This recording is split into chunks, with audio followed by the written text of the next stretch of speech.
A little boy came home and saw no food on the table. He looked at his mother, she smiled and said, "I'm not hungry today."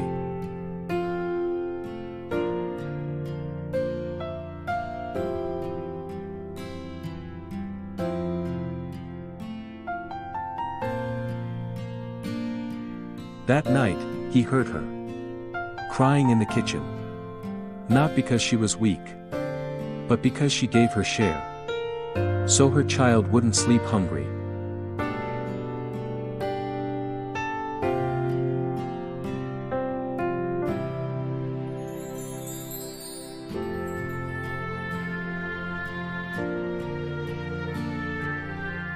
A mother's love is silent, but stronger than anything in this world.